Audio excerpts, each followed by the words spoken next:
50 वर्ष के Elon Musk विश्व के सबसे अमीर व्यक्ति कैसे बने? दुनिया की सबसे बड़ी कार कंपनी और सबसे इनोवेटिव स्पेस एक्सप्लोरेशन स्थापित करना कोई आसान कार्य नहीं है। आइए जानते हैं कि इन्होंने ये सफलता कैसे पाई। एक साउथ अफ्रीकन फादर और कनेडियन मदर को जन्मे इलॉन मस्क साउथ अफ्रीका के प्रिटोरिया में पले बढ़े। इनका बचपन अस्थिरता से पूर्ण था। इलॉन वाटरक्लूफ हाउस प्रेपरेटरी स्कूल में पढ़ते थे और ज़्यादातर स्कूल में इन्हें बुली किया जाता था। एक बार तो बच्चों ने इलॉन को सीढ़ियों से नीचे भी फेंक दिया था। सिर्फ 8 वर्ष की आयु में इलॉन के पेरेंट्स का डाइवोर्स हो गया और इलॉन अपने पिता के साथ रहने लगे। तभी इन्होंने अपने पिता से एक कंप्यूटर खरीदने की जिद की।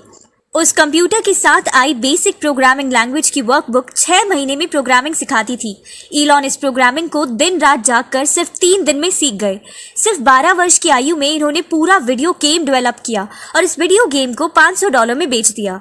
17 वर्ष की आयु में ये कनाडा आ गए और अपनी मां के साथ रहने लगे। क्वींस यूनिवर्सिटी में शिक्षा लेने के बाद यूनिवर्सिटी ऑफ पेंसिल्वेनिया से इन्होंने इकोनॉमिक्स और फिजिक्स की डिग्री प्राप्त की। 1995 में ये कैलिफोर्निया आ गए और स्टैनफोर्ड यूनिवर्सिटी में दाखिला लिया, लेकिन इसे बीच में ही छोड़कर इन्होंने बिजनेस करियर स्टार्ट करने की ठानी। 1994 में इंटरनेट की काया पलट हो गई थी। वर्ल्ड वाइड वेब फेमस होने लगा था और इलॉन इसके पोटेंशियल को समझते थे।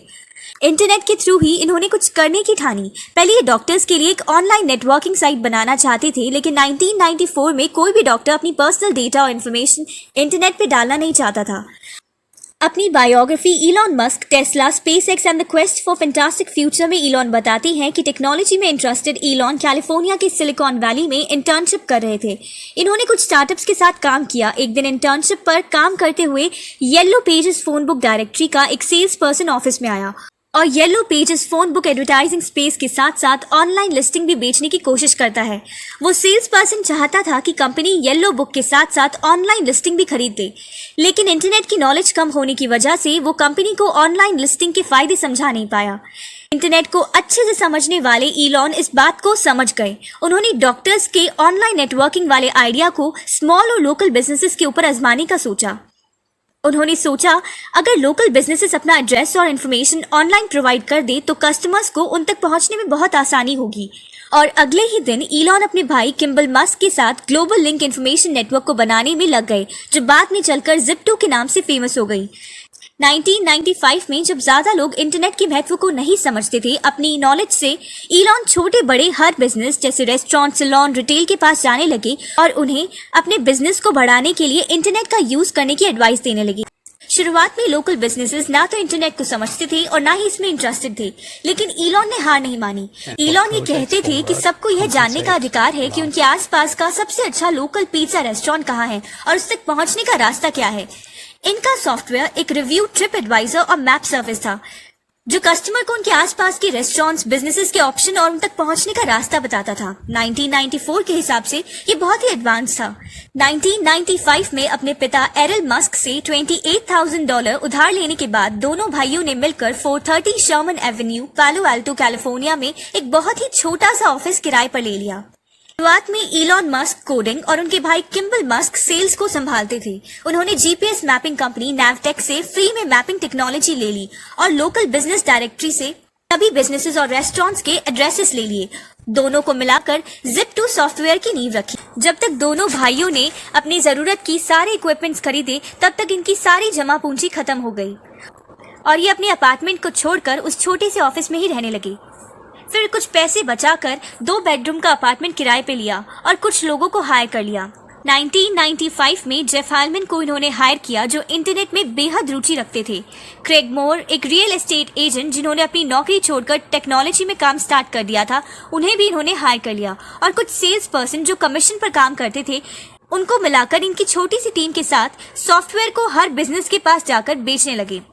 वेबसाइट की ऑनलाइन लिस्टिंग बहुत ही मुश्किल से काम करती थी और अगर करती भी थी तो बहुत ही स्लो थी। शुरुआत में Zip2 की ग्रोथ बहुत ही कम थी। इलॉन ज्यादातर ऑफिस में ही काम करते रहते थे, यहाँ तक कि कभी कभी उन्हें नहाने का समय भी नहीं मिलता था और वो अपने ऑफिस के डेस्क पर ही सो जाते थे।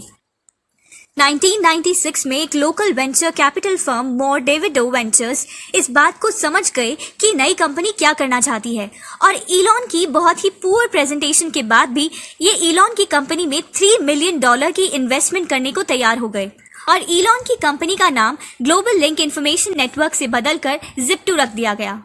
और अब उस छोटे से ऑफिस से निकलकर वो एक अच्छे ऑफिस 390 कैम्ब्रिज एवेन्यू पैलो आल्टो में शिफ्ट हो गए। इन्होंने कुछ इंजीनियर्स को हायर कर लिया जो कोडिंग में इलॉन की हेल्प करने लगे। अब क्योंकि Zip2 का हर एक छोटे बड़े बिजनेस ऑफिस के दरवाजे को खटखटाना काम नहीं कर रहा था, तो उन्होंने एक सॉफ्टवेयर पैकेज बनाया जो न्यूज़पेपर कंपनी को बेच दिया। इस सॉफ्टवेयर के थ्रू न्यूज़पेपर कंपनीज ने अपनी खुद की ऑनलाइन डायरेक्टरी बनानी स्टार्ट की। Zip2 दूसरे एस्टैब्लिश्ड बिजनेसेस को सॉफ्टवेयर प्रोवाइड करने लगे ताकि वो अपनी खुद की कस्टमाइज्ड डायरेक्टरी बनाने लगे। ये इलॉन की कंपनी के लिए एक बहुत ही प्रॉफिटेबल बिजनेस मॉडल साबित हुआ। इलॉन को कंपनी का चीफ टेक्नोलॉजी ऑफिसर CTO बना दिया गया और रिच सॉर्किन्स कंपनी के CEO बन गए। वैसे ये बात इलॉन को पसंद नहीं आई क्योंकि ये कंपनी इलॉन ने खुद बनाई थी, तो इसका CEO भी वो खुद ही बने रहना चाहते थे। कुछ समय बीता और इलॉन अपनी कंपनी को लेकर बहुत मेहनत करते रहे। जो नए इंजीनियर्स उन्होंने हायर किए थे वो कोडिंग में इलॉन की हेल्प करने लगे। एक नई टीम और नई स्ट्रैटेजी के साथ Zip2 की बेहतरीन सफलता होने लगी। इन्होंने बड़े बड़े न्यूज़पेपर कंपनीज जैसे New York times, night Riders, erst corporation के साथ डील की और कई लोगों को अपने प्रोजेक्ट में इन्वेस्ट करने के लिए कन्विंस कर लिया। इन डील से इनकी $50 मिलियन की कमाई हुई और एक बड़ी और शानदार 444 कैस्ट्रो स्ट्रीट कैलिफोर्निया के ऑफिस में शिफ्ट हो गए। 1998 में Zip2 अपने बिगेस्ट कंपेटिटर सिटी सर्च के साथ $300 मिलियन की डील के साथ मर्ज हो गई। लेकिन मर्जर के बाद इलॉन और उनकी मैनेजमेंट और सिटी सर्च में कुछ डिसएग्रीमेंट्स होने लगे। इस डिसएग्रीमेंट से कंपनी में टेंशन क्रिएट होने लगी और जैसे ही बात मार्केट में पता चली कि कंपनी में कुछ इश्यूज हो रहे हैं, Zip2 का फाइनेंशियल लॉस होने लगा। वही मार्केट में माइक्रोसॉफ्ट का मैपिंग सॉफ्टवेयर आ चुका था और Zip2 अभी भी अपने डिसएग्रीमेंट्स में फंसे हुए थे। इलॉन और उनके नए इंजीनियर्स के बीच में टेंशन होने लगी। पर इससे पहले की बात कुछ और बिगड़ती, एक अमेरिकन IT कंपनी कॉम्पैक्ट ने $307 मिलियन में Zip2 को खरीदने का ऑफर दिया और Zip2 के बोर्ड ने बिना इलॉन की पक्की राय के 1999 में Zip2 को कॉम्पैक्ट को बेच दिया। इलॉन इस बात से बहुत ज्यादा खुश नहीं थे, लेकिन फिर भी वो इस बात से संतुष्ट थे कि इस टेक ओवर में उन्हें $22 मिलियन की कमाई हुई। जिस कंपनी को इलॉन ने खड़ा किया था उस कंपनी को उनके इनपुट के बिना ही बेच दिया गया। इस बात को ध्यान में रखते हुए इलॉन आज भी अपनी कंपनीज के CEO की पोस्ट पर खुद ही बने रहते हैं। इलॉन अभी सिर्फ 27 वर्ष के ही थे। इन्होंने $22 मिलियन से एक ऑनलाइन बैंक X.com की स्थापना की जिसका नाम बाद में पेपैल रखा गया। इसके साथ ही इन्होंने अपनी पहली स्पोर्ट्स कार मैक्लोरन $1 मिलियन से खरीदी। 2002 में eBay ने $1 बिलियन में पेपैल को खरीद लिया और सिर्फ 31 वर्ष के इलॉन अब $100 मिलियन के मालिक हो चुके थे।